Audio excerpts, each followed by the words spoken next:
I'd like to call this meeting of the West Dakota Water Development District in order. The first thing on the agenda is the Pledge of Allegiance.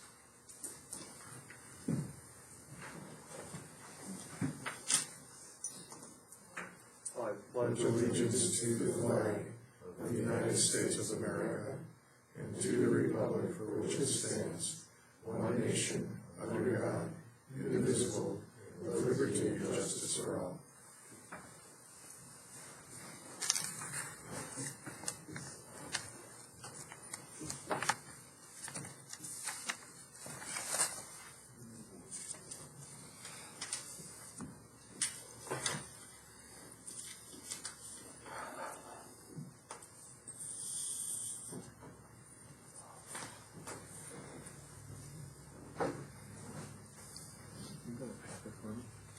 Yeah. I didn't print it out. I didn't bring my computer. Grab one by the where Cheryl's sitting. I think there's one. There's a couple handouts. Actually. Okay. I think there's some there.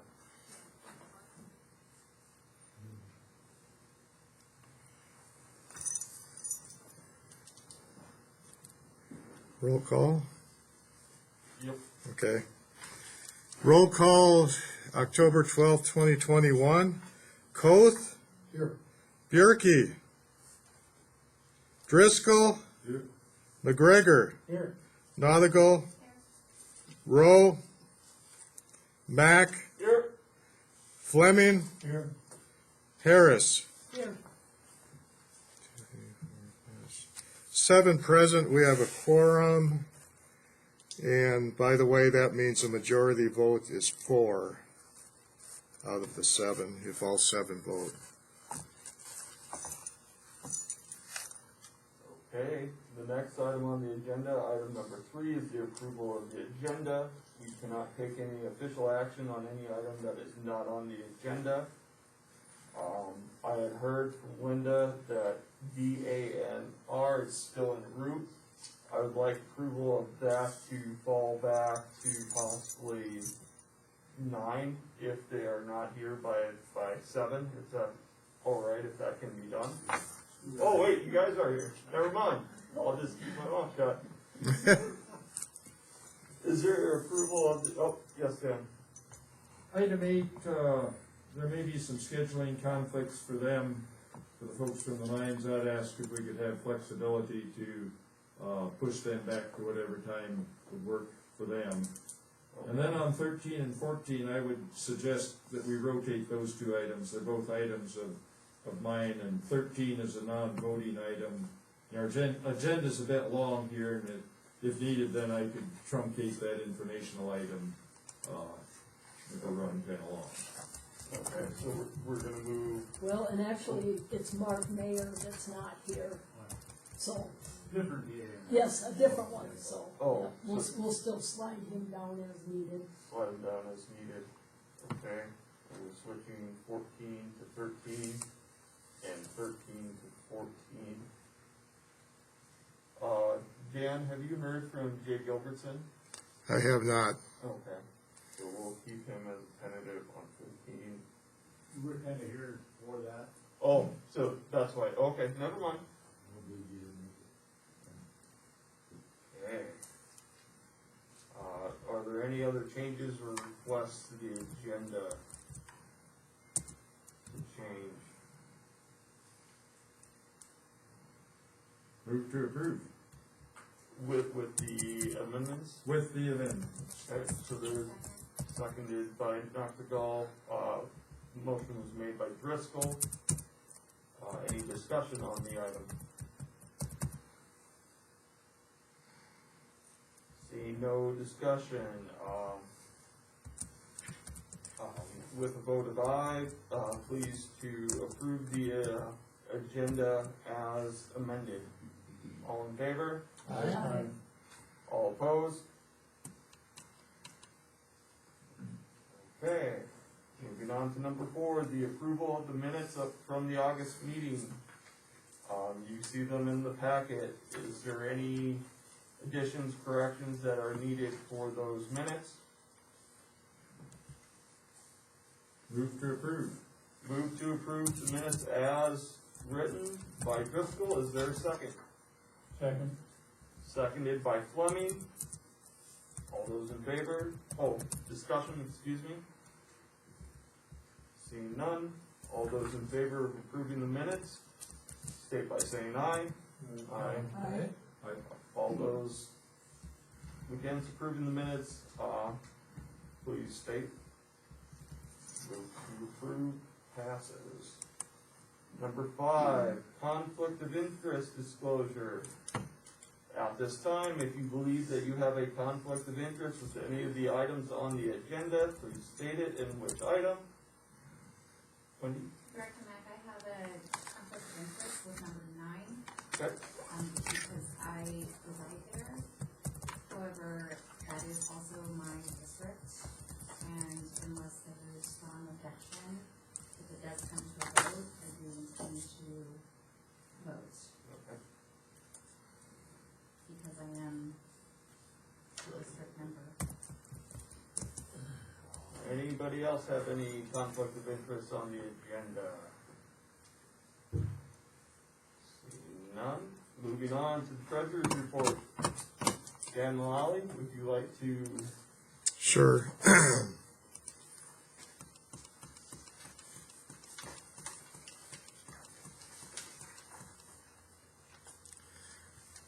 The first summary, first table shows that we have funds on hand, approximately 533,000, and that would be 2 savings account, checking account, and 2 CDs. And without getting into the weeds here, I'll just jump down here to total water project expenditures to date for the year, about 118,000. Total expenditures to date are about 170,000. Remaining in the budget, which is not binding, by the way, is about almost 50,000. So if there are no questions, I can jump down here. By the way, well, this is a pie chart of our bank accounts, and just to let you know, this shows a little bit more money than the previous one because there are checks outstanding that have not come through yet that were taken into account earlier, but this just gives you a pretty good visual on the 12-month CD. We have a 24-month CD. An extreme savings, which is a little higher interest than the business savings up here, and then the checking. So those are our capital assets. And jumping down to projects, I will add at the executive board meeting, the executive board pointed out that one of the stream gauge accounts probably has been paid, and that was correct, so I cleared that off the books here, so we had a little bit more money than originally thought, but that's been taken into account in the previous one. But the impervious area project in Rapid City, they sent us the final invoice, and they didn't use the $24,871. That was the total. There was about $3,900 that was not used for that. And the banner needs assessment, I assume we'll get billed for that here shortly for about $28,300. The Green Valley Sanitary District, which would be in 2022, is $125,000 outstanding liability on that. And then there's the erosion control for LaCroix and Star Village we have separated into 2 different accounts, but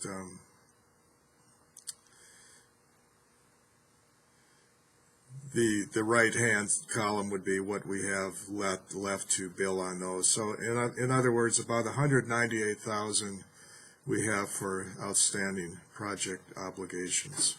This is just projects, so this is not admin or other costs. That's all, Mr. Chair. Any questions about the treasurer's report?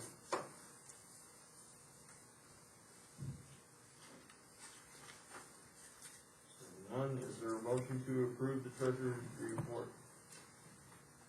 So moved. Moved by McGregor, is there a second? Second. Seconded by Driscoll. All those in favor of approving the treasurer's report, state by saying aye. Aye. Okay. All those not in favor, say aye. Hearing nothing, treasurer's report is approved. Okay, is Mr. Maher here yet? Yes. Mark, would you like to take a little break? Otherwise, you are up right now. I'm ready. You're ready. Think about it for 2 hours. Well, I guess it's my pleasure to introduce Mark Mayer. He is the administrator for the drinking water program in Pierre. And he's made the wonderful drive out here in the rain and maybe a little bit of snow to visit with us about D8NR's new water system planning rules. Great. I was gonna move the microphone over there if that's okay. I can borrow Mr. Coates.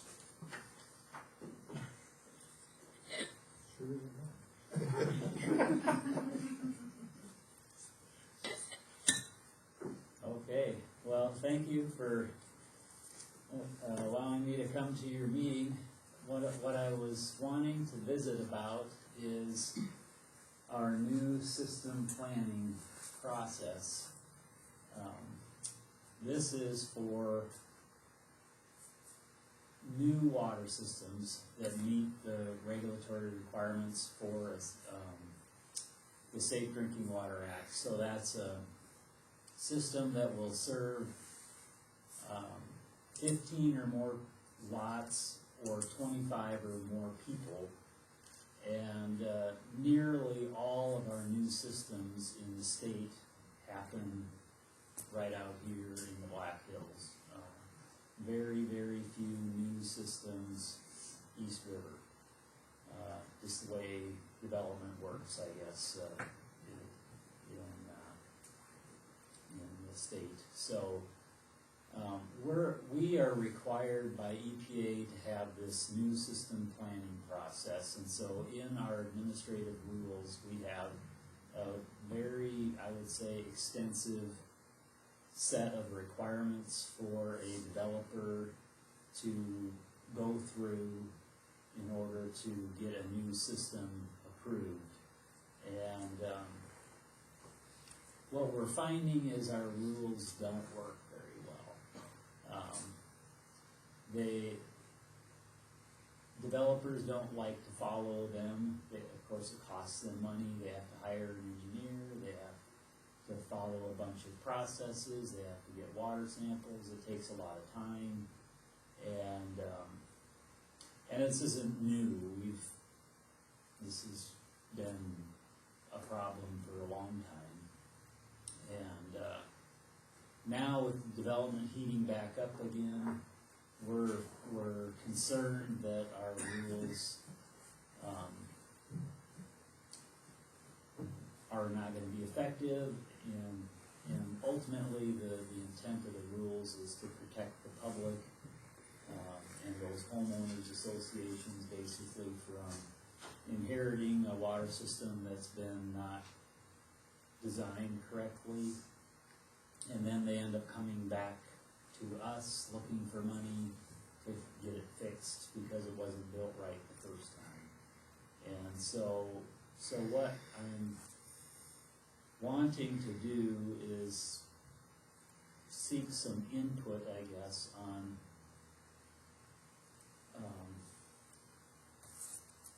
how our rules might be revised to keep the intent of the rules and the requirements that EPA has for us to have these rules, yet enable developers and, the county governments and whatnot to effectively develop without, getting bogged down by our rules either. So I was visiting with Linda at our South Dakota Water and Wastewater Association conference here a few weeks ago, and I was talking to her about possibly this board, since you're in the water development business, to maybe help us look at our rules, visit with some of the stakeholders, whether that's Pennington. I know you're limited to Pennington County. I've also visited a little bit with Black Hills Council of Governments too, but the things that are going to be at the county level, in Pennington County, they're going to be applicable to all of the other counties out here that have developments. So I think that any work that we get in looking at the rules, getting some other perspectives, maybe finding some common ground or some different communications established at the county level, or even, a lot of times it's just hearing about the development too late.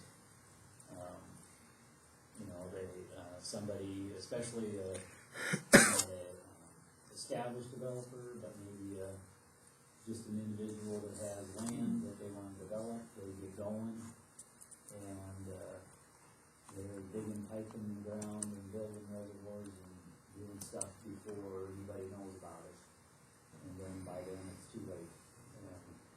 And then we're sitting in our rule process trying to figure out how do we,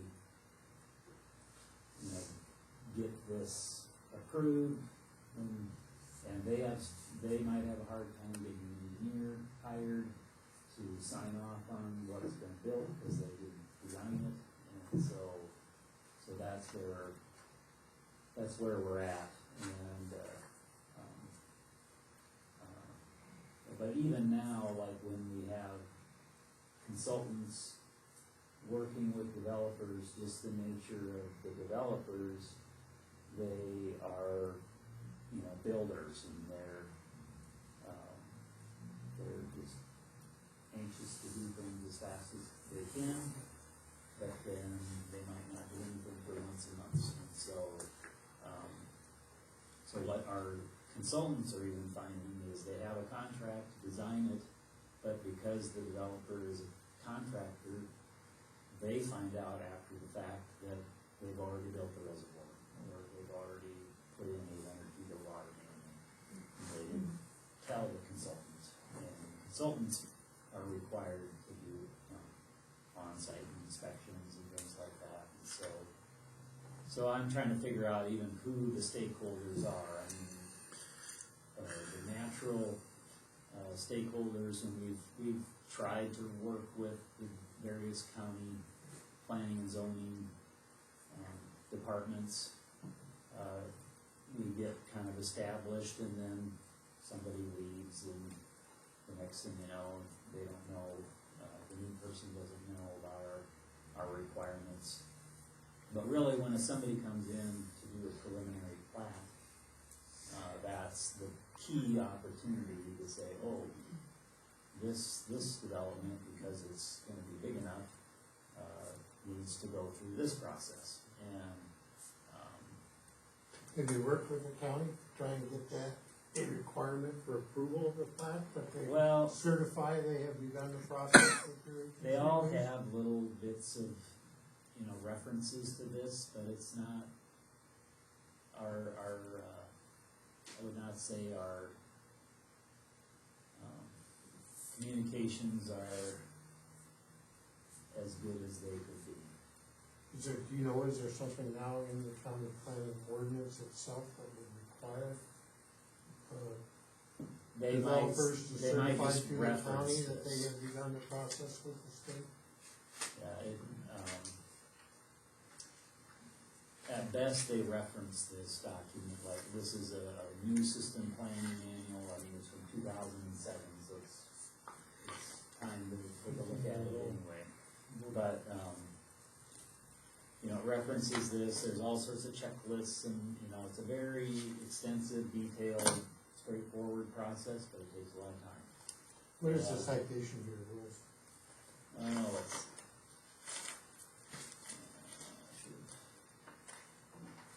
And that in my back pocket here.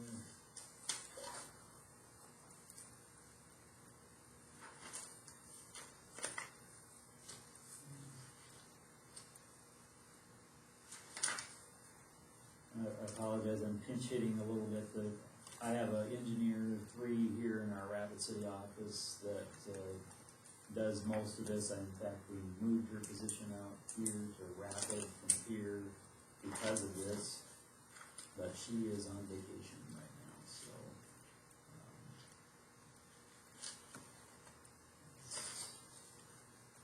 Well, I'll get that, I'll find it for you. It's not jumping off pages, and that might be a good thing to put in there right away, where the rules are. But. Are most of these new systems developing on surface water or groundwater? Nearly all of them are groundwater. You might get an occasional new one up in the Lee Deadwood area that works with Lee Deadwood Sanitary District to purchase raw water from their line that's a surface water source. But other than that, out here everybody's just drills a well, you know, and that's why it's so different here. You get East River and they'll connect to a rural water system, but usually it isn't like a consecutive system to the rural water system. The rural water system just expands and is part of the rural water system, and so it doesn't have to go through this process. Anytime there is a system that is just an expansion of, you know, a city system or another regulated system, they don't have to do this process, but we do review their plans and specifications for minimum sanitary requirements. But What's the frequency you have encountered of systems failing?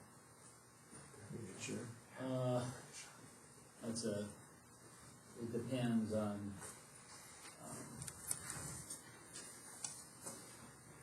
Just go anywhere you want. We have a lot of small systems that struggle, let's put that. They may struggle in terms of meeting requirements, but a lot of times what we're finding, especially the east of the foothills, you know, out here going east, we have radionuclide problems, and those are game changers for developments. It's a lot harder to comply with my rules, because they have to have some sort of treatment for radionuclides. And we have hot pockets in the hills that have arsenic and radionuclide issues, but a lot of times it's more of a managerial issue, especially if the developer retains ownership of the system and not. And most of the issues then matter the quality, the inadequacy of supply?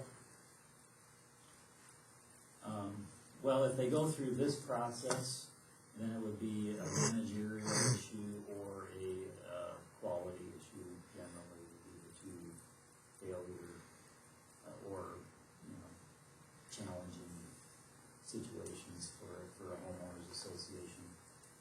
When the housing bust happened a number of years ago, and a lot of developers went out of business, there were a lot of partially finished or partially started water systems that the homeowners ended up with by default, but they weren't,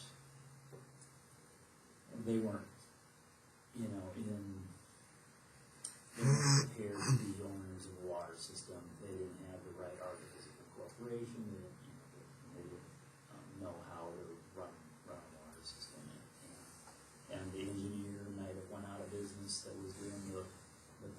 specifications, and so, you know, that was, but now, and then we had a kind of a lull where we were just working on trying to get those systems kind of cleaned up, but now all of a sudden, things are picking up again. And now what we're finding is everybody's, you know, trying to do first one done, and what we're finding is, oh, the tank's been built, and then, we're like, well, but there should be 2 hatches, not 1. But it's a cast in place concrete tank, and you can just cut a hole in the lid of, one of those unless the reinforcing is right. And we don't wanna make them tear it down either, so. When do you then, questions? Thanks, Matt. Mark, I do have some questions for you. Yeah. So you might have said this in, what we're just talking about, but can you name like 2 or 3 significant points of what the differences are between the old and the new guidelines, and what was the reason for the change? Well, I don't have any new ones. I just have the old ones. What I'm wanting to do is look at updating them to make new ones. Got it, okay. Trying to catch, you know, revise them, talk to stakeholders, get input to find out how can we make these better so that we don't have these issues jumping out at us. We don't have a lot of staff, so it's not like we have inspectors running around and we can catch all this stuff. And I don't think the counties necessarily have a lot of staff that they can keep track of everything going on all the time. You know, they're certainly out, you know, on the ground more than we are when it comes to inspecting things in the county, but even then, they may not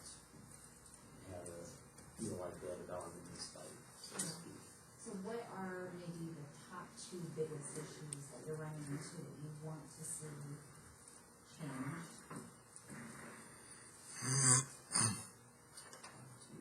Or something like that. I think the main thing that I'd like to see is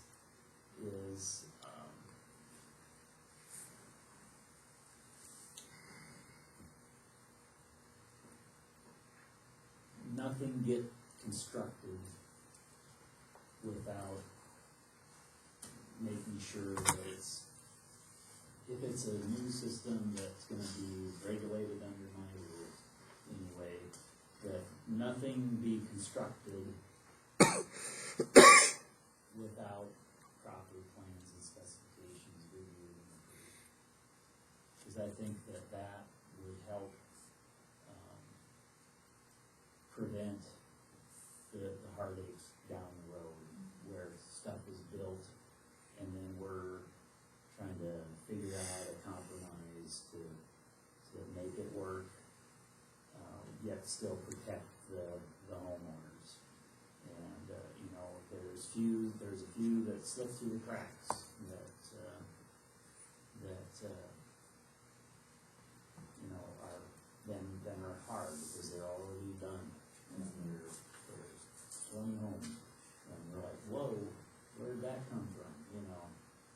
And so I think there's some just communications, trying to identify stakeholders. I'm trying to think bigger in terms of stakeholders, like, you know, we got realtors selling all of this stuff for these developers.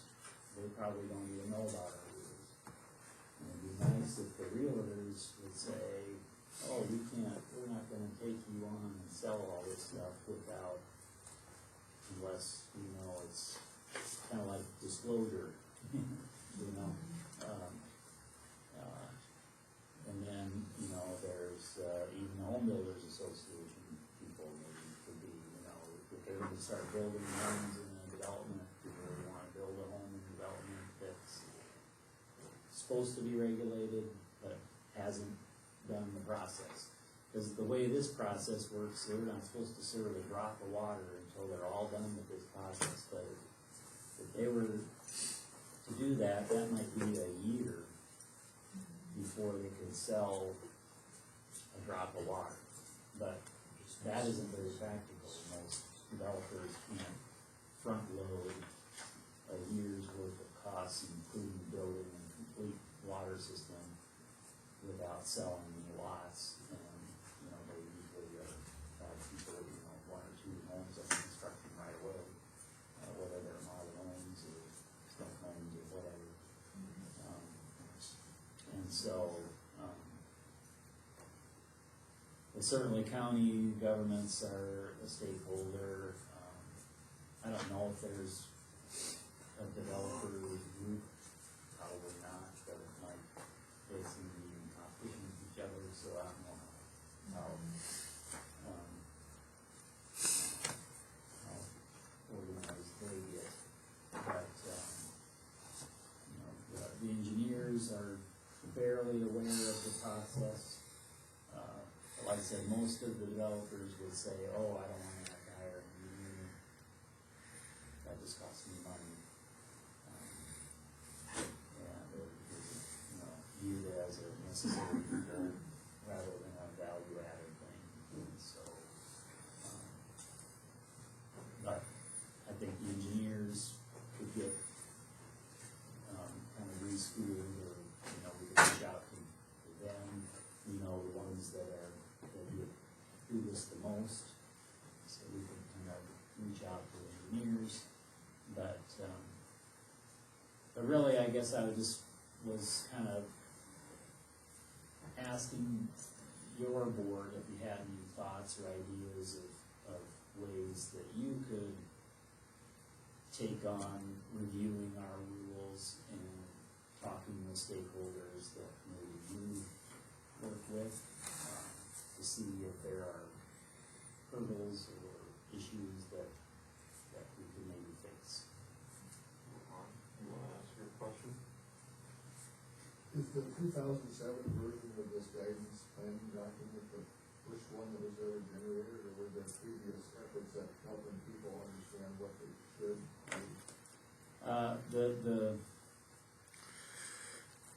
The rules themselves were early 2000. I think it was, if there's any water system or any system 1999 or later, they were subject to this process. And so, and then 2007 was kind of the most current version of our new system planning manual. But, and I see it's outdated because it still has been on there, so we've got to get some of these things updated. But another thing that I am going to look into is if I can maybe hire an attorney that specializes in this kind of housing subdivision, water law kind of stuff, and see if we can come up with some better templates for developers to use for water service agreements and things like that. What we have found, we can't, I don't know the way that we can prevent a developer from owning and retaining ownership of the water system, but what we have found is that most developers, I won't say all, but most developers are not necessarily the best water system managers. They're in it to make money, and they usually end up in a situation where homeowners feel like they're getting stiffed or they're being taken advantage of, and anytime something breaks, then they, oh, this broke and I needed to buy this, and I'm sending everybody a bill for $1,000 to cover the cost or whatever kind of a thing, because they don't have emergency funds and everything like that. That of course this recommends, but and people will find where they see this manual and they see the requirement and they see the business plan that the developer submitted as part of this process, and there is an emergency fund that's generated, and so then, or that's suggested that they have when they do their business model, but that emergency fund might also be, their vacation fund for lack of, there's nothing that requires it to be established and set aside and made available. And maybe there is something we could do in the rules that would require the developer to establish as part of their rates some sort of a sinking fund that is co-owned by the homeowners association or whatever, so that it is available and they do see that some of their rate paying efforts are being used to set up a fund for repairs in the future. I think Dan had a question as well. I was gonna ask if you had a sense of how West Dakota might help, but you may have answered that just before Director Coth posed his question. It seemed like he said something about maybe we could help review rules or facilitate communications. I don't know how that might be a fit. Maybe I'll throw a question to Director Fleming. Is there a group, Black Hills Home Builders Association or something like that? Would that be a starting point for developers anyway. Yeah, I mean, Most all of them, realtors also, and builders are members of that. I'm sympathetic to your issue. I don't really know how we could communicate with the developers. Right. They certainly don't show up at our meetings on a regular basis, No, yeah, I understand that. What I was wondering is if the board might have the ability to maybe visit more with the county folks about the development process in the county, with this in mind, find out we can do that too, but sometimes it helps if somebody else other than us is asking some of the questions.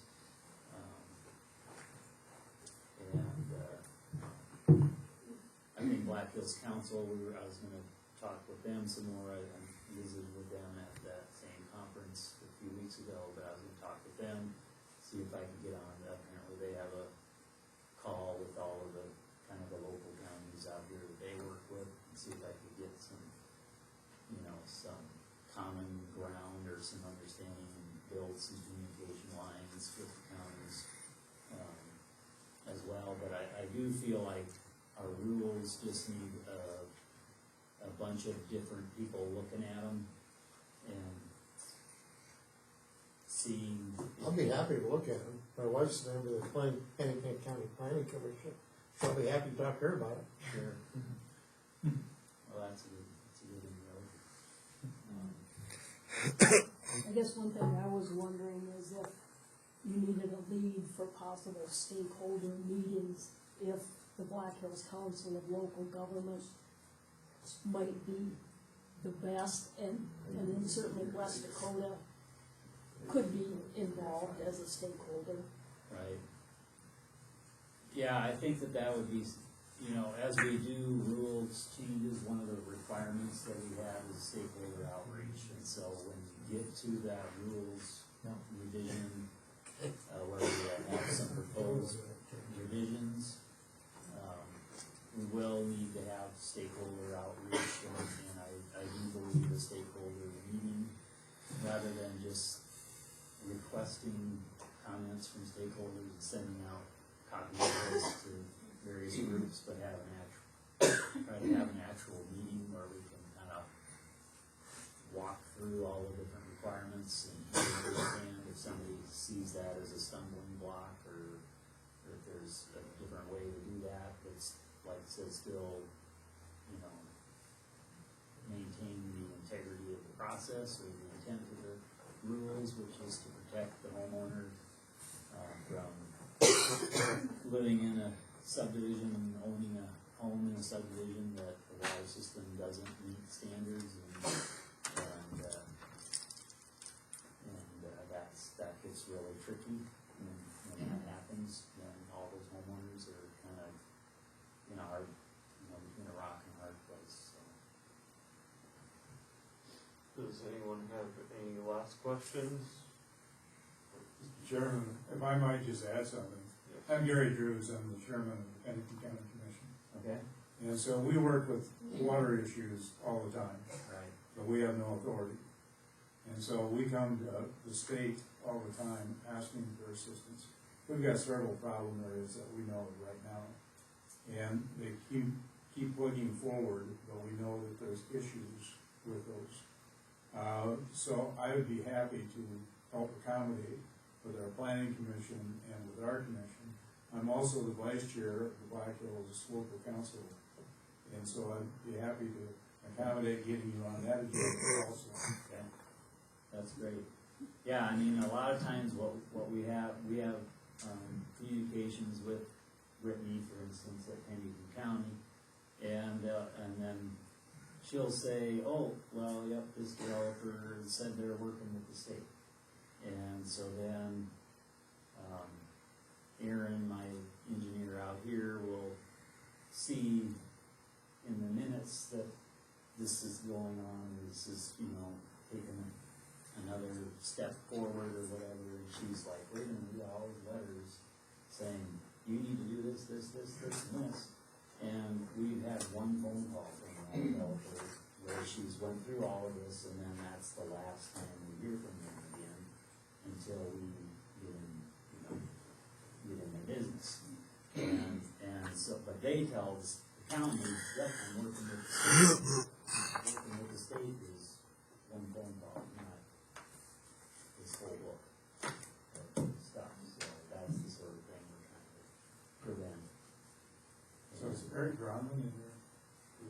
He's in my division. I'm in the Office of Water now, is what we're called. And so Eric Gronman, and then his water rights, and then drinking water and surface water are all in the same division. And we try to, monitor, water right applications. Somebody comes in applying for a water right, of course that's required as part of this. We'll look at that, but sometimes it may not need a water right because it's a small enough development and it's under 18 gallons a minute, and so it may not need that. A whole another level or layer, which isn't subject to my rules, but is when we find an existing system that was developed, that was in place prior to 1999, or had infrastructure prior to 1999, but then has been expanded, and then all of a sudden now they meet that 15 lots or 25 people, and they're not regulated because they didn't know. And then we, go out and investigate that, houses, count, boxes, and try to get an estimate of how many people might be there, and then we begin regulating them, but they don't have to do this, but they have to meet all of our Safe Drinking Water Act requirements, and that can be hard because that system is older and then expanded. There's a lot of unknowns as to that kind of thing. And we watch the Rapid City Journal and the real estate section. What's this development that they're selling houses in? We try to find things, but like I said, we only have a couple of people out here. Yeah. So we'll do one question from Wendy, and then Jason, you still have your question in the back. So we'll do real quick because we've been kind of on this a little bit. So Sure, it'd be really fast somewhere. The last part you're talking to or speaking about, it doesn't sound like anyone will be grandfathered in necessarily. You will start studying or looking at developments that have expanded, that have an older, outdated water system. Right. Yeah, if there's a existing, let's say somebody had a well and a couple of houses was on a well share or something like that, but then those two property owners had, enough acreage that they decided, hey, we're gonna subdivide and we're gonna make 15 lots here, and they have a well, and they wouldn't have to do this, but once they reach 15 connections or 25 people, then they would still have to follow all of the Safe Drinking Water Act requirements. And so we do discover systems, you know, that were previously existing prior to 1999 that become subject to the drinking water standards. But so that's a different, kind of a whole different, and then those are challenging because, like I said, you don't necessarily know, it wasn't engineered, so you don't know necessarily whether it's what you got. I'm just wondering how there's so much disconnect. It's required, the rules are required, and they have to fill an application on it. Right.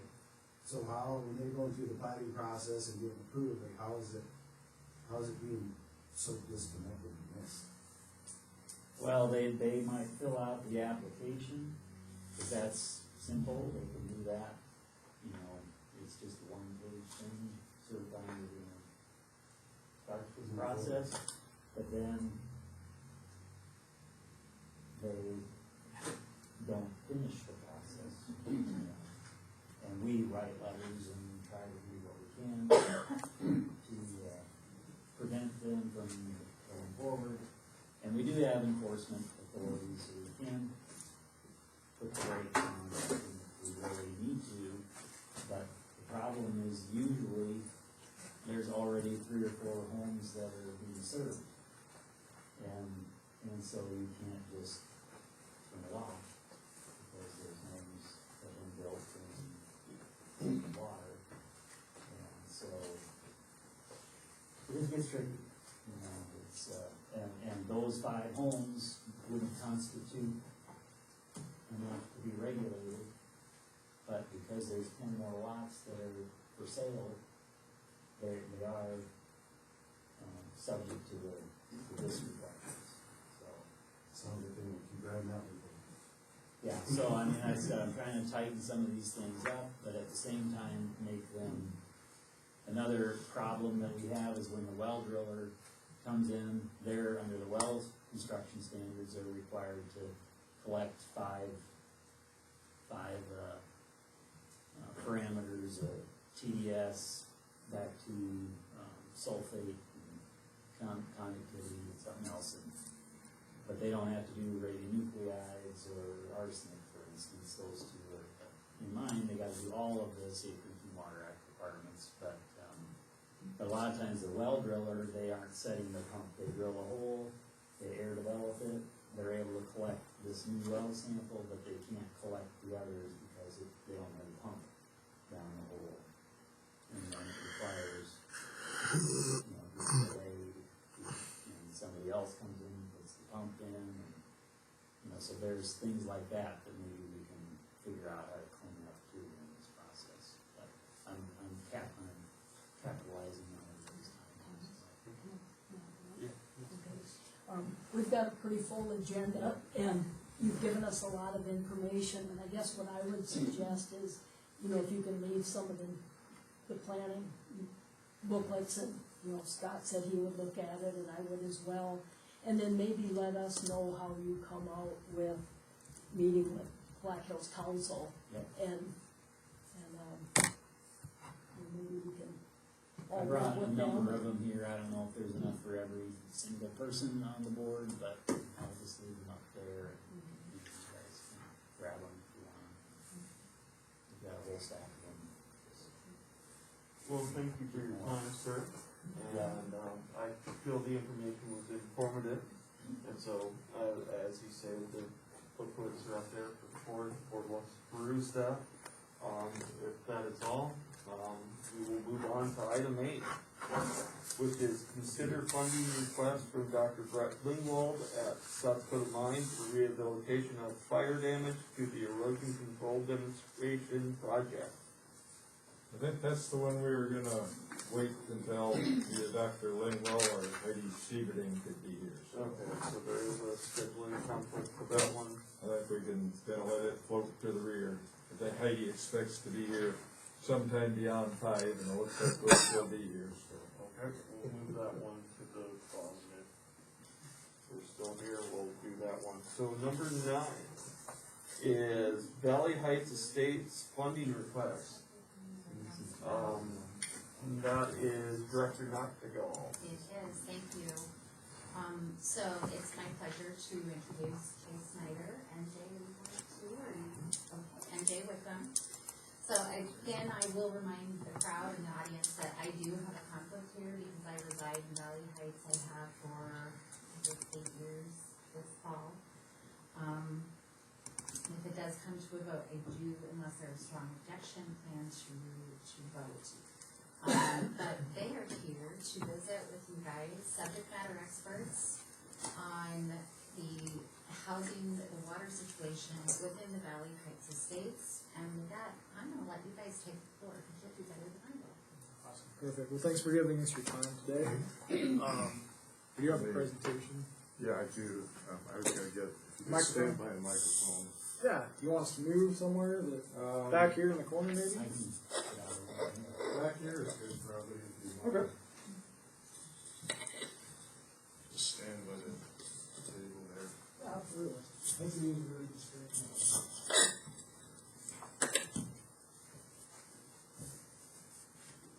All right.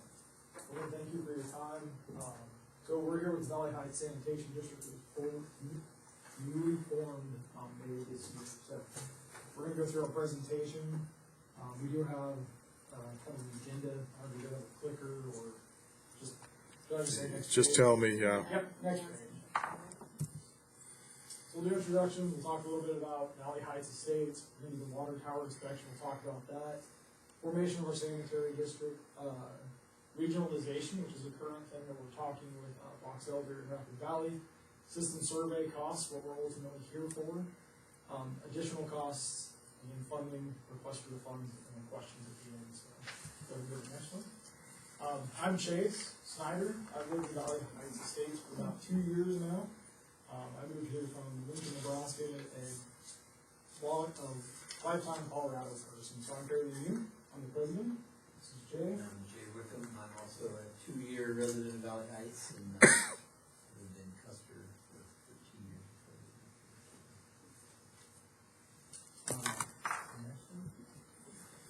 A little bit about Valley Heights, those that aren't aware. Our community is about 150 homes. Our current water infrastructure is owned by a private entity, the developer that built ours. So this comes right after our previous presentation, kind of linked. Water is currently supplied by Box Elder. So the Box Elder sells us our water, we pay Box Elder directly, but the system is owned by a private entity. The blue dot up on the screen, if you can see it, is the water tower, and at the very bottom left, you can see the T-shaped subdivision. That's where our subdivision is. So we're supplied by the water tower and the line runs down the Radar Road. The developer doesn't supply you water, you just owns the distribution system? Correct. So we pay the developer a system charge, or basically a charge every month for maintaining the system, and then we get billed directly by Box Elder for usage. So we pay 2 separate. Who is your developer? Deutsch. Pardon? Mike Deutsch. Mike Deutsch, that's what it is. His son is inherited. Ryan. He didn't inherit it from his father. He was in Colorado. So the old wall water tower inspection, anybody that's drove over Radar Hill Road, you've seen the old wall water tower. It sits off to the left by the radar. We did have an inspection. I brought a physical copy. I think it was in the digital ones as well that we sent over. Right, and it got sent out as email to the board members this afternoon. So thank you for doing that, Dan. Yep. So we included that in paperwork. The inspection was actually done by the city of Box Elder in 2016. So the city of Box Elder had a company came in, they went through it. Some of the things that they found when they went through the tower, there's a large amount of corrosion in the internal riser, common inlet and outlet corrosion. Corrosion is getting deep into metal in areas. I'm not an engineer. I don't know how bad that is. But it is some information that we do have from that inspection. We don't currently know if anything has been done to it. We have the inspection, and that's it. So, their suggestions with engineers were blasting coat in 2016, again, we don't know, and then inspection every 3 to 5 years. That's been 5 years ago. We don't know if there's been an inspection since. We're gonna say there hasn't, and we don't know if there are plans to. So, that water tower is at the mercy of the private entity at this point in time. So your developer owns the tower? Yes, sir. Yep. So water from the tower only serves your development? So there are some individuals along Radar Hill Road that are served off that as well. However, they are not in the sanitation district at this time.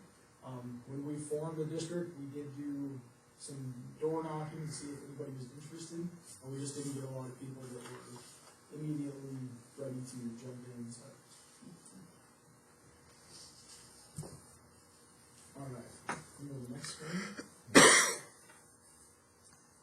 Like I said, we formed our sanitary district. There's a typo in there that got missed. My apologies. The fall of 2020, residents of our subdivision met with Box Elder. So Box Elder came to us and said, hey, we have concerns with the infrastructure. Your tower is getting old. We have this, but there's no solution. So we met with them. We talked with them. Residents in the neighborhood, we all got together and we decided the sanitary district was going to be our best option. We needed an entity so that we could start working towards a solution for our subdivision. So in May of 2021, the majority of the residents voted to create the district. Myself, with the board members, Jay, and Tony as well, he's not able to make it. So, that's our name.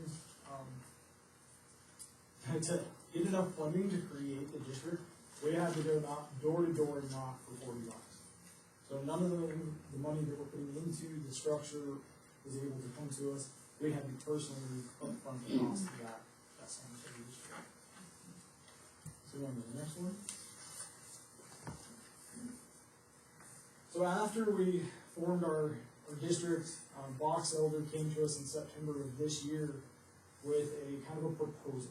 They talked about regionalization and the water demands for Box Elder and Rapid Valley. We met in this very room. I'm going to say there's a few familiar faces. We talked about regionalization, ultimately connecting systems, supplying water through that continued service. To do that, I want to make sure I'm in the right place. EA&R, yep. So when we walked away from that meeting, one of the big things for us is that we needed to have an engineered study or survey of our system. We need to know what we have, what it's worth, what the engineers kind of suggest that we should do from that point on. Because without that, we don't really know where we stand. We're kind of just at the window, in the window mode. So we need to get an engineered study done so that we know what our system is and what we can do with it. And go to the next one. So this one's a little bit bare. We're in the process of working through a few things. Ferber Engineering estimated 40 to 50,000 to do a study. There's a couple other engineering groups that were discussed in that meeting that we're working with to try to get some quotes to decide, what is going to be the cost, what would they be able to do it for. We're still in those conversations. Again, this is just recently, so we're kind of under a time constraint. So we're going to put the other engineers down, but we are working currently on getting those quotes as well.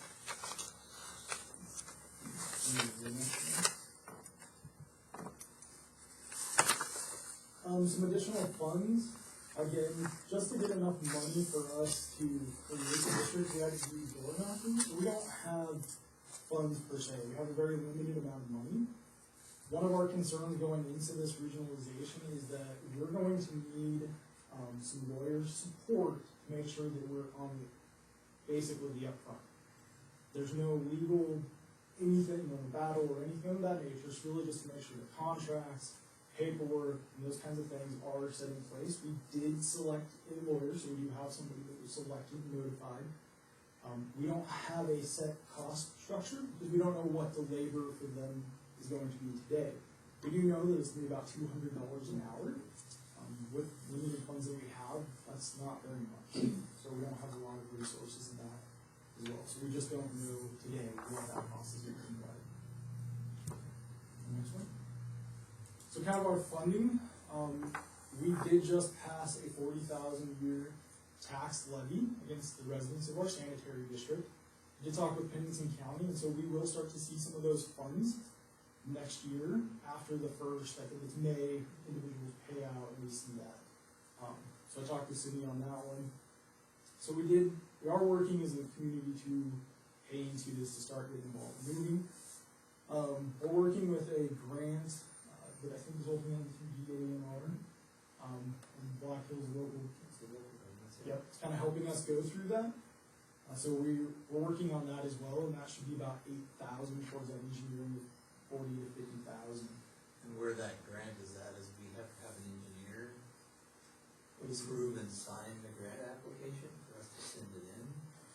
So we're kind of chasing our tail here, right? It's kind of where we're at. And then we're on the time crunch that Chase talked about is that funding deadlines are October, which obviously we're going to meet that one, and the next one's in February. And we're not going to get any funding through our tax levy until May. And so we can't apply for a grant because we don't have an engineer, and we can't pay for the engineer because we don't have grants. Kind of the conundrum. That's what I mean, that's really the conundrum we're in, essentially, is crunch. you can't take one step forward because of And meanwhile, you just hope the tower doesn't fly. and that's the elephant in the room. Yeah, so on that regionalization, and I think I missed this point, one of the things we're trying to do is we have to get with Box Elder and Rapid Valley, and I think the next frame that we have to hit is February of next year to have applications or some paperwork submitted, so that's again why we're extremely crunch for time, so. And what did we put in there that through the contributions of our residents, we do currently have about $2,000, just for visibility and transparency. Next one. Valley Heights Sanitation District, really we're here to ask for about 50,000 funds. We know that that's a decent amount of money, but it's going to take a decent amount for us to get us going. Like Jay said, we have to have funds to get an engineer selected and be moving forward so that we can apply for the grants to help us with some of these costs that we know are coming our way, so that we can upgrade or understand our system. So, as well as it's going to cost some money again for the lawyer, just to make sure that contracts and that kind of stuff is taken care of officially. Mac, if I may add something to this, great presentation. So again, as a resident, but also having an awareness of this situation approximately a year ago when this pretty much started, I personally met with Box Elder. I met with Rusty Schmidt here at Rapid Valley. I talked to, and I can't remember his last name, I talked to Dale in Rapid City. Somebody knows that? Yep, called him. So it might not be today, it might not be next year, but this community of 150 plus homes, families, they're in a pickle. We personally, our daughter graduates, we're probably selling our home. So I'm not going to be there forever, but we're talking, I mean, we don't know when this could happen. So when I say that, I mean, yes, I have a vested interest, but, you know, it could be 5 years down the road. But you have a huge group of people that are kind of in a no man's land. They live in Pennington County, but Rapid City won't touch them because their water infrastructure is outdated. And one of the available documents to this is a engineering study, a narrative that was performed in 2001, which is really old, but it tells you what they have and what we have today. which is apparently very outdated. When I talked to Rusty, they are capable of hooking up to us, and I think there was some water right issues in there, but they're interested, but this is a group of people that really have nowhere else to go, and as you can hear, are in a pickle of what they can do first, and they're just really between a rock and a hard place. So, I guess that's my support as a district director for this group of people, whether I was living there or not. You've got a group of people out there who, again, maybe not today, maybe not next year, but pretty soon they're gonna turn that tap on, and there's not gonna be any water. The thing that wasn't mentioned about the water tower is the part that's not inspected is the part that got buried 6 foot underground because it was too tall for the airport. Instead of remanufacturing the base, they just buried it in the ground 6 feet. So we don't actually know what the status of that tower is.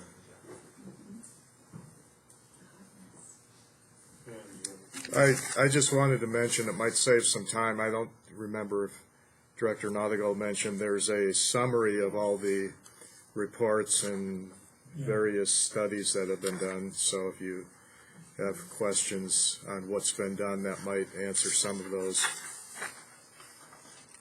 And documents that are available upon request. So Dan, and thanks again for doing this. We had trouble getting a couple of those, but we have the engineering study done by MJS Engineering 2001 in January, and a narrative along with that, a water map, I think the estimate from the attorney, Nathan Chacoin, and then the 71-page water tower report that Bob Sauber did.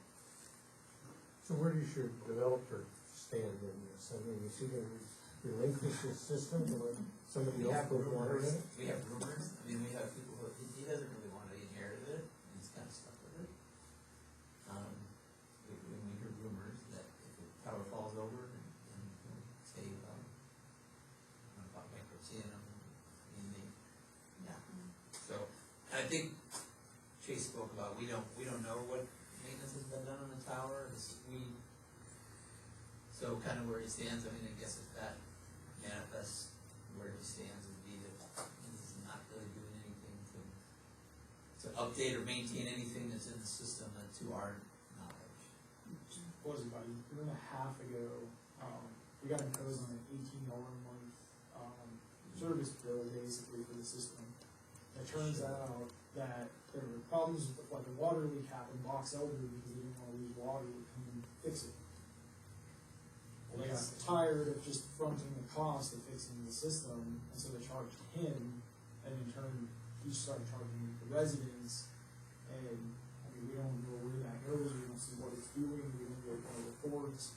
We just know that they're there taking money, and hopefully they're doing something with it, kind of. What Mark talked about, the disconnects, so the system actually went unmonitored for years.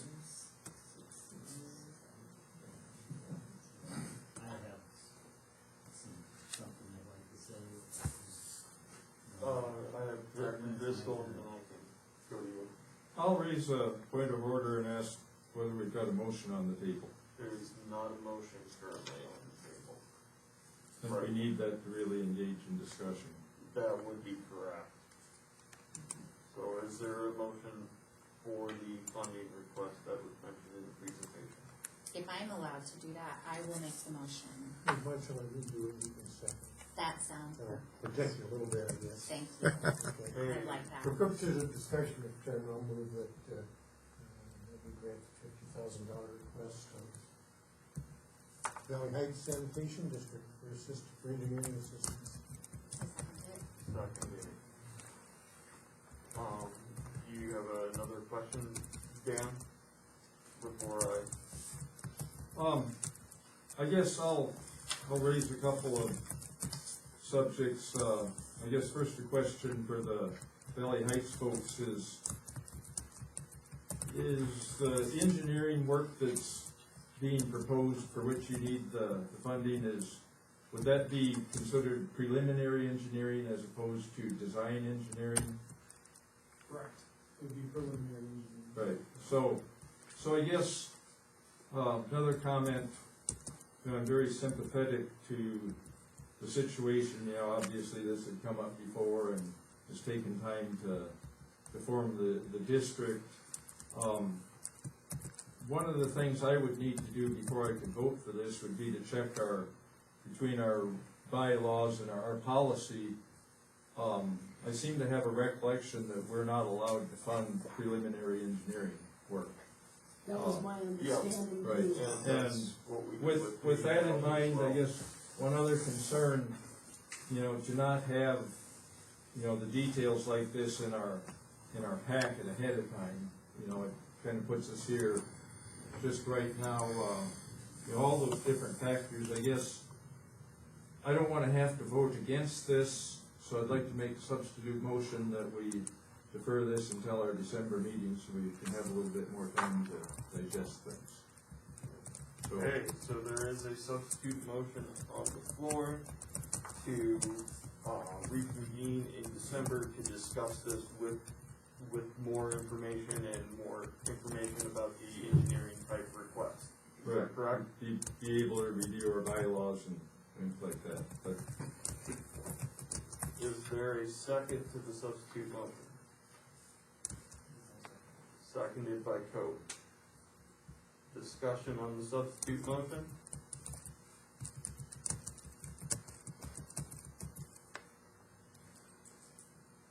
Yes, Is this the time where we could have Mr. Mayor make his comment that he wanted? yes, you could make the comment if you would like to make the comment. I just wanna kind of give you, this is like a poster child of this process. And it slipped through the cracks, because the way it was presented to the state was that it was an extension of Box Elder's system. So Box Elder, because they bill, Box Elder bills them for their water, it's Box Elder's water that's being served. When we go and do our inspections at Box Elder, the previous public works director talked as though it was theirs. So they were operating it, they were maintaining it, like they said, they were fixing it when it's leaking. They even had a sample site for their monthly bacteriological samples for the city of Box Elder. One of their sites was in Valley Heights, and so from our perspective, we thought it was Box Elder's water system. Now, this one's really tricky because of Box Elder can't annex them because there was a state law when that tank went up. The city of Rapids went to the legislature and got some special districting or whatever, and so Within so many miles of the airport. within so many miles of the airport, Another because municipality. Box Elder was gonna annex the city of Rapids Airport back in the day, and to catch some tax revenue, that kind of stuff, and so, anyway, so they got kinda caught in the friendly fire, so to speak, and so they are really kind of in a tough spot. I will say the timing deadlines that they talked about for their applications, that is for the state water plan. To get on the state water plan, be considered for funding. This is a really unique time, I'm not in the funding division, but there is a lot of this ARP money that is on the table, that everybody's scrambling to get on the state water plan. And is that what takes a year to kind of, That's the small systems grant, So that's the the small system $8,000. planning grant is a grant program, EAM grant. I think it also need that study to be the February. so what's the recommendation for these guys to put off till December? How, you guys guys are the subject matter experts here. Where do they go for the funds to get this started? What do they do? Let's pretend I don't live there. Where do they go? Do they need to ask for 25,000 or less? From us? From the board. I guess I can't answer that until Where we do look at they the go? bylaws. The biggest issue is that it's preliminary engineering. So Green Valley did this back in 2018 with their big project that we have that 125,000 sitting on. Mm-hmm. They came in, they asked the exact same way, we're gonna do this project, we have lined up an engineer, we need $40,000 for the machine. Mm-hmm. We denied them because it was preliminary engineering, just like this. So this is kind of the thing. Green Valley worked whatever angles they had. I'm not really aware about this. This is not my area of expertise. They found the money to fund the preliminary engineering. Once they've done that, then they came back with their big plan that, what was it, $2 million? Mm-hmm. I remember. Yeah, Yep. and then we financed the 125 for the project. That's going, so that is kind of our sticky point with this. I hate to say that we're all kind of in a sticky point with this, is that it has been traditionally, and it's probably in the policies, that we don't fund preliminary engineering. And so since this is technically from what the gentleman just said, that this is preliminary engineering, this is why I would be voting against it at this time. Not that I do not feel like this needs to be done, just, you know, like, I'm not arguing the merits of the need. That is our precedent, and to change precedent, then the next water system's gonna do the exact same thing and say, well, you did it for them, they didn't have it, why are you making? So that's kind of my look at it to answer your question, and I know that's not the best answer that you're looking for. No, that's fair enough. So a couple more questions I would have is, how old is a preliminary study? Is there a hard and fast rule on how old the study has to be? Well, what I can add is, yeah, our policy says Section request, 29. yeah, request for assistance must be accompanied by a preliminary engineering study, There's which also, outlines the parameters of the project. So there might have been a preliminary study, but what did it say?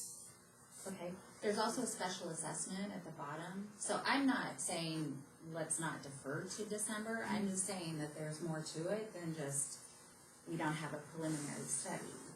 Because there is a study of that water. It's just, or, you know, the water system, it's just how old does it have to be? Or how new does it have to be? And I'm asking if there's a hard and fast rule on that, because I read policy 29 and I don't see it. Tell me what the ultimate project is, it's getting involved in this regional water delivery? That's what we talked about in second. I think that's what you need the preliminary engineering study on, is whether your system is adequate to be absorbed into a regional. I was gonna say, it's really relevant what we have, what it looks like, so that, because the idea is the box elders gonna connect with that valley on Great Isle Hill Road. We're in the middle, knowing where our system is critical so that we can apply for the funding that's coming in February, or that deadline in February. And then from there, we go to the state. Mark, the program you referred to getting on the state water plan, is that in advance of then the SWARM State Water Resources Management System, or did you reference a small planning grant? The small system planning grant provides funds for the preliminary engineering study. $8,000. So if the study costs more than and that's with the 80-20 match. So essentially, if a study would cost $10,000, the state would pay $8,000. If it was, less than $10,000, the state would pay that. But if it's more than $10,000, then the $8,000, and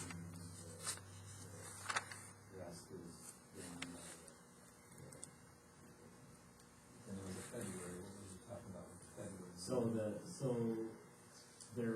there's deadlines that you have to submit your application, which has to include the preliminary engineering study for further funding. And so October 1st was one of the deadlines that was evident. We were meeting 2 weeks before, or not even that, before October 1st. And so there was no way we can get that done now. Rapid Valley and Box Elder have already got other projects in the works, so they are on the state water plan. They did submit applications for the October 1st, but they want this regionalization project. They want to try to collectively submit an application for that project in February, which is what these fellows are trying to get. Maybe you can talk about the team that our piece of that regionalization and why we were, Box Elder came to us because by us being part of this regionalization, it helps the overall project that we are involved in. So maybe you can talk a little bit about, they talked about that meeting, our piece of the puzzle. Yeah, so there's a point of order. I think we better kind of stick to our protocol of hands raised and whatnot. Okay. So I appreciate the clarification, and I think all of the directors are sympathetic to this problem. There's a real situation here, but Director Mack referred to what sometimes is called a sticky wicket, and this is one of them. You know, I think you're in the right process here working with DENR, and I think this board, you know, like it would be very common that we might, you know, participate in a swarms project, but you know, I think we're kind of stuck where we're at right now, and I kind of hesitate to call the question, but we've got a lot of things on our agenda, and I wonder if we ought to be moving on. Director Coe had his hand up, and do you have anything, or? No, other than, you know, I think you're on the right track, and maybe the way to look at, you know, satisfying some of these demands for the infamous preliminary engineering study is to try and work with the state and find out what the minimum acceptable preliminary engineering study is. You've only got one quote from the engineer, and maybe there's some way to minimize that cost that could be borne by, you know, the cost share offered by the state. The other thing is, it's not a new problem, even though you're, you know, only 2-year residence there. You know, in some of my background reading, this is at the county commission in 17, a moratorium. It's got a long history, so it's not like a surprise. Okay, hearing none. The motion on the floor is a substitute motion by Driscoll, seconded by Coe, to reconvene in December to discuss this item. All those in favor of the substitute motion state by saying aye. Aye. All those opposed? Motion passes. Thank you, gentlemen, for the information, and if you have more information, we can get you on the schedule soon. Okay, item number 10, consider a funding request from Pennington Conservation District for the cost share of their conservation initiative strategy project along Rapid Creek for $50,000.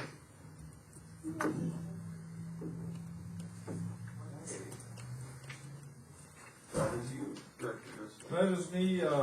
In your packet is the proposal that we received from the Pennington Conservation District. On the table, handed out ancillary as a letter of support that we had provided back in March on this. So I guess I can provide a little bit more background, but I think first it's appropriate that I'll make the motion that we would fund this for $50,000, and per our protocol, this would have to be a first vote since it exceeds our $25,000 threshold. Is there a second to Director Driscoll's motion?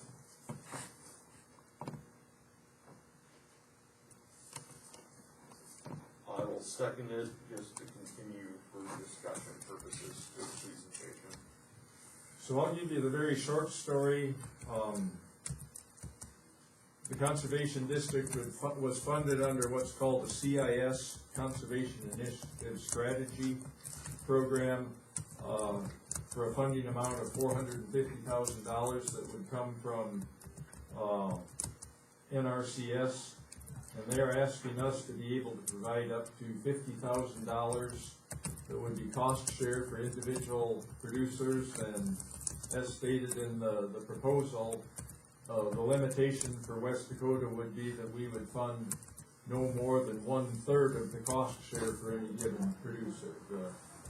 There is no hard and fast cost share for what the producer has to put up relative to the amount there might be provided by NRCS. But this can provide a sideboard for us that any given producer then would be required to put up, at least 2/3 of the cost, and, West Dakota would provide no more than 1/3. So with that as background, I'll introduce Lindsey Mayer, who is the administrator for Pennington Conservation District. And I do have my vice chair with me, Sean Freeland, as well, so. Did everyone have a chance to read this, or would you like me to do an overview of it, or Dan did a pretty good job, but we did get funded earlier this spring from the NRCS with $450,000. The Pennington County Weed and Pest is also putting in $7,500 for tree removal of invasive species. The main purpose of the whole project is to reduce erosion and improve water quality, as well as reduce the quantity that goes through Rapid Creek. The creek is getting straighter and deeper, and it's causing all sorts of problems.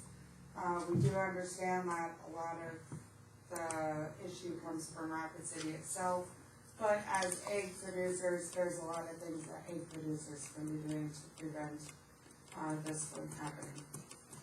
Do you want to go into that? Yeah, just some of the different practices that we were hoping to that we got funded to do. Some of them aren't necessarily very profitable for a producer. Stream barbs are a pretty good example. They do a terrific job of kind of diverting water here and there, and then hopefully building native vegetation back in there to slow that water down and flooding events and so on. But I can't think of very many producers that are going to go and pull out of their pocket to put these stream barbs in. And that's kind of where we're hoping that other partners will step up and then maybe fund some of that for these producers to get those things implemented. Stream barbs have been extremely effective. I think up around the Belfouche watershed, they put something up there, and they're really happy with how they're working. So, another thing that we recommend, I think there was something earlier, it's probably been 10 or 12 years ago, about Rapid City maybe trying to get some buffer strips to slow the water before it gets to the creek.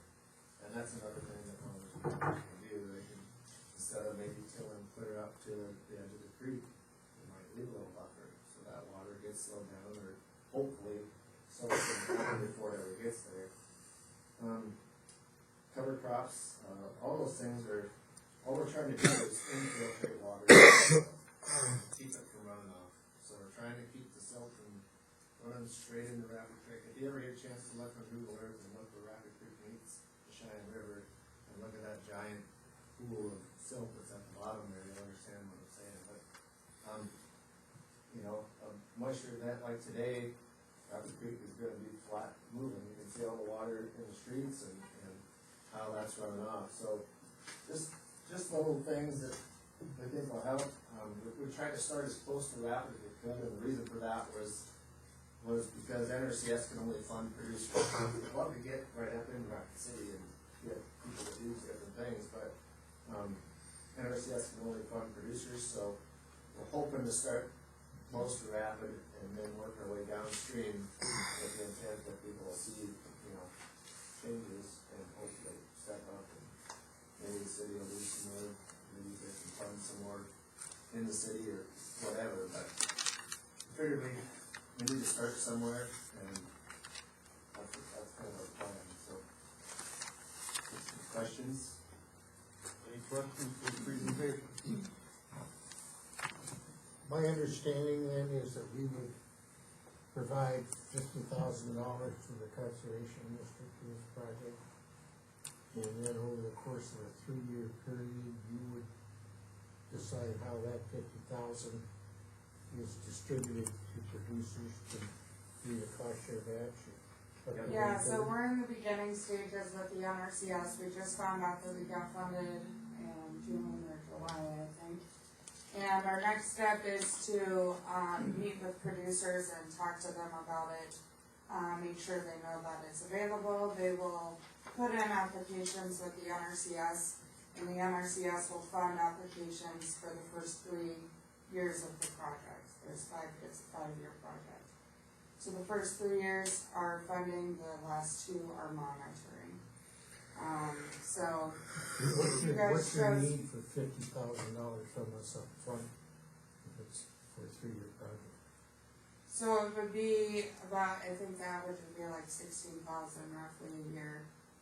We would ask from you guys. So it would be okay if we committed up to 50,000, but spread that out over 3 years? Yes. You wouldn't necessarily need $50,000 once, so. No. We're trying to simplify it, for you guys, we're sure how you want to do it. Okay, folks, and then Driscoll, What is the, I'm a little bit familiar with the CIS program, but not in the weeds on it. What is an individual producer's requirement as far as a cost share match for a CIS practice delivered under equip or whatever it is? So it's basically like an equip put into a CIS, and they don't have an exact set amount of cost share. Different practices have different amounts of cost share, and that changes every year too, depending on the cost of materials and stuff. So there's really no set, it's not like 50% or 70%, but I would say the average is probably 50 to 75. It's kind of the average, they usually just kind of go off of materials, and they'll say, we'll pay, like, if you're gonna build a fence, they'll say, well, we're gonna pay 75 cents for the cost of that fence. Well, it might be 2 1/4 to build a fence, you know, so, and some of these other water things are quite a bit different, but there is no set, NRCS just has a chart. That's how they pay the producer. To clarify relative to Director McGregor's question, would it be accurate that the 50,000 is an upper limit? That it wouldn't necessarily total that much unless there were that many requests came in? Right. Thank you. Yeah, that was another question I had, is that you're just starting this, so you got this money, and you've got it based on this whole area with the number of producers and practices, but we don't right now know how many people are really gonna sign up for one-on-one practices? So we have an idea, we put in a CIS before this one to help irrigation, or help improve the use of irrigation water, make it more efficient. And so through that CIS, it was a 3-year deal. The first year we had chose to fund up to 71,000, and the NRCS ended up having extra money, and just one application took up $150,000 of the total amount. I think we got close to 300,000 on that one. So almost half of the funds are already taken up just by one producer with everything they're wanting to do.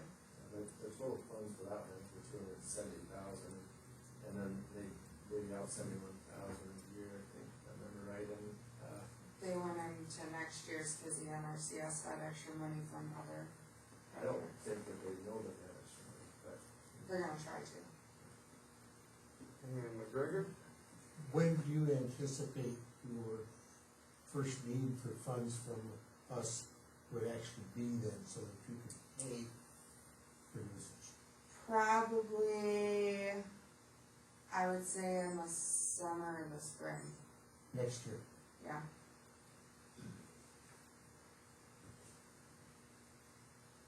Any other questions from the board? That question is kind of dependent on when the NRCS would be ready to move forward with their steps, I guess.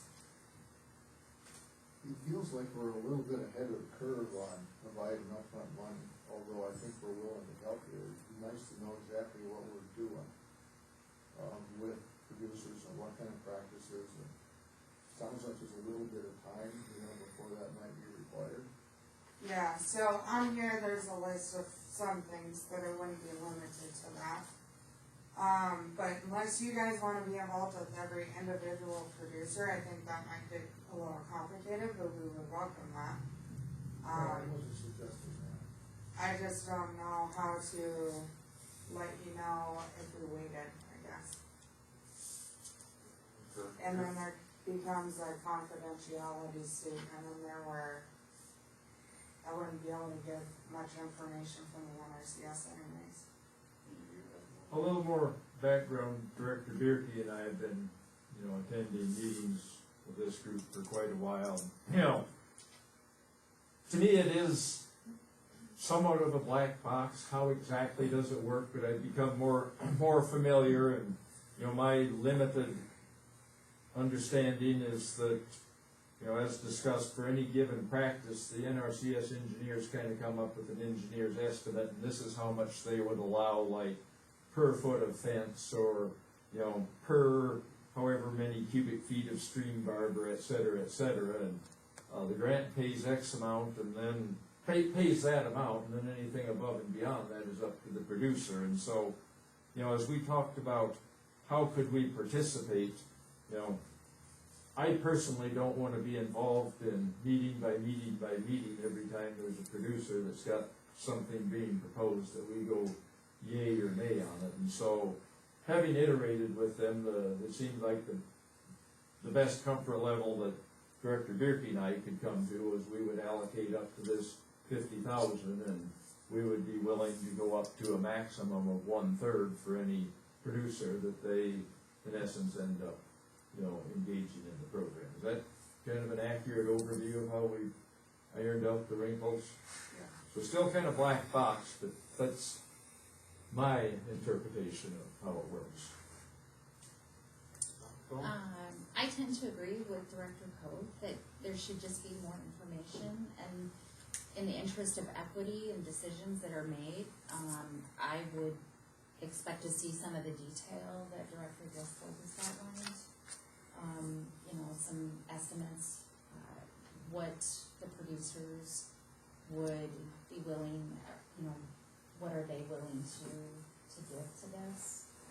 I just don't understand why there wouldn't be set guidelines to that with grant money.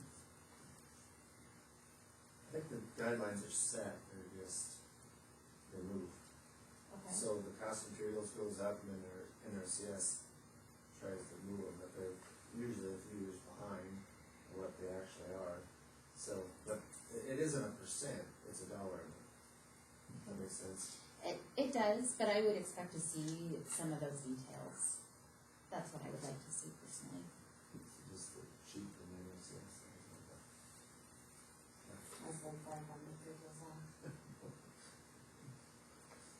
So, seeing that there are, I guess, what I'm wondering about is, who are the boots on the ground looking at the areas and then implementing whatever processes there are?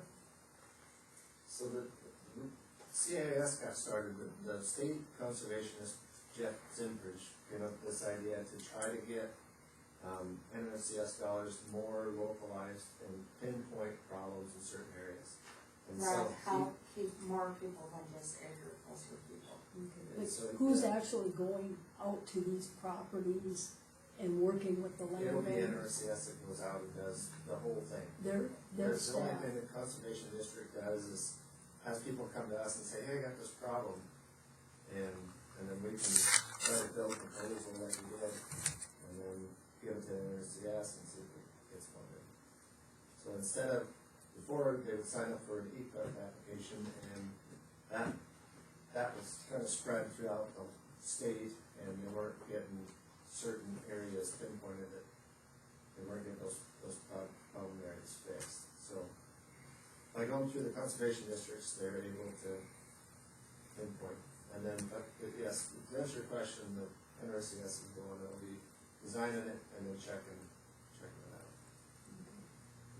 Driscoll, you have one more comment? For a lot of years, I've kind of watched conservation districts versus NRCS and came to a limited understanding, my version, that the conservation districts are kind of the local entity that helps administer these NRCS programs, and my understanding is that between the district conservationist, and I think this was touched on, and how many staff are there then that would assist in any given producer that wants to apply, they help them with an application and decide, okay, we're Anywhere up to 20, I would say. 20 NRCS staff that are involved, okay, Yeah, if so they're, someone wants to do grazing management, they have someone that specializes there. If someone wants to do a stream bar, they have someone that is an engineer for that. If someone wants to do, pipeline or whatever, they have a specialized person for that. So it just depends on what they're looking at as an overall contract. thank you. Anything else from the board? Yeah, I'm gonna throw out a substitute motion. I think I'm hearing a lot of questions from the board. Not all of us has been, as engaged as Director Driscoll and Director Bierke on, following this along. But I think we're pretty interested in trying to, make an effort to help, especially as it relates to delivery of, sediment, nutrients, et cetera, to lower Rapid Creek. So my substitute motion is to have you guys come back in early 2021, when you got a little bit more information about the kind of numbers of producers and the kind of things we're really going to probably put on the ground, and then have a better idea of what we're going to need for money for, the 3-year duration. Is there a second to the substitute motion? I'll second. Seconded by Harris. And you meant 2022. Oops, sorry, got 2022. Did I capture that properly? I don't know.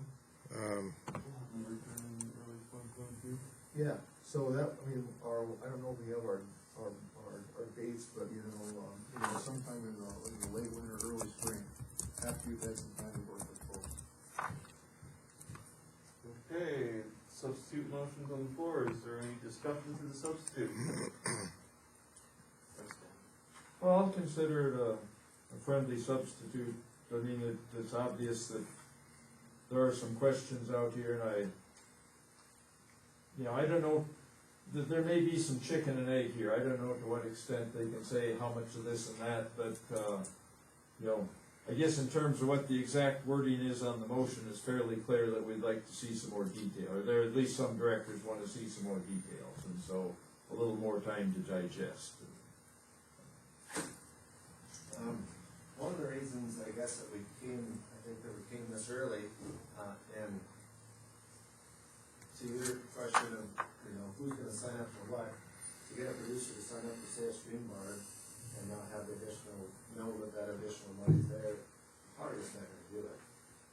So I think that was one of the things we're hoping to be able to say, hey, look, you can do these practices, and the stream bar, looks pretty good, these guys are willing to pitch in to help you do that, if you wanna do that, and if this is a really good area right through here to maybe, divert that water, and I think at the beginning of our discussion with Dan, I think that's kind of what we were looking for, is so the producers have some confidence that they can go ahead and do this, and it's not gonna be, even the cost share part of it won't be all out of their pocket. I think I don't remember what the numbers were in stream bars, but they're fairly expensive to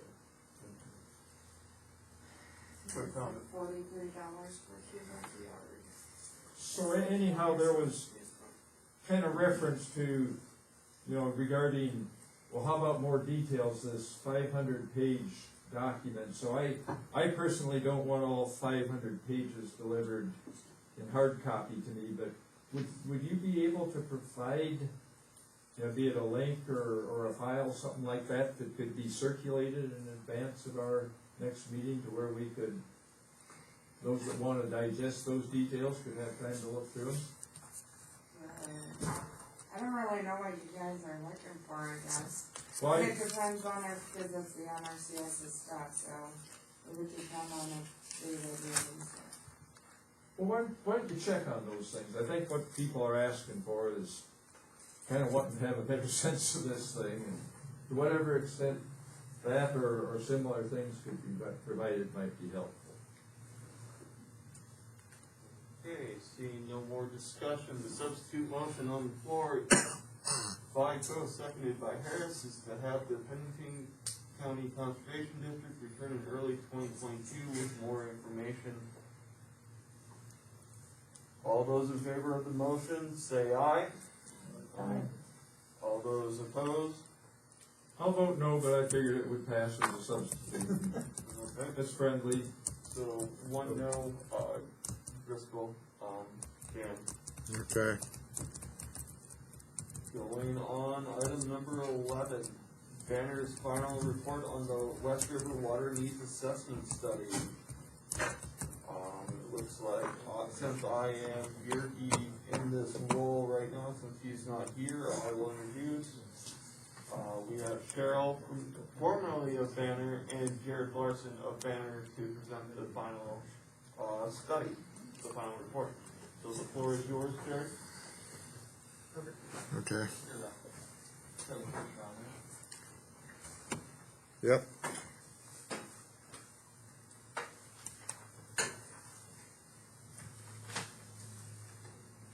So I think you all got official copy of the report. You want to get a little slide presentation here and cover some other items on there.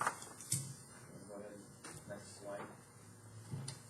So some of the background, a lot of you already probably know that is, 2017,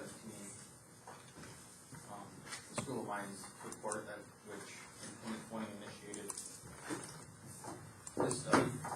Sorry.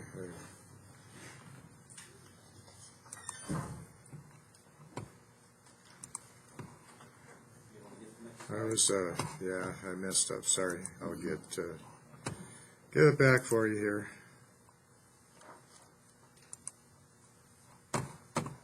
Guess I need to. Okay. This slide? Go ahead, next one. Okay. So, in that School of Mines report, this is one item that we pulled off there showing the projected water demands out until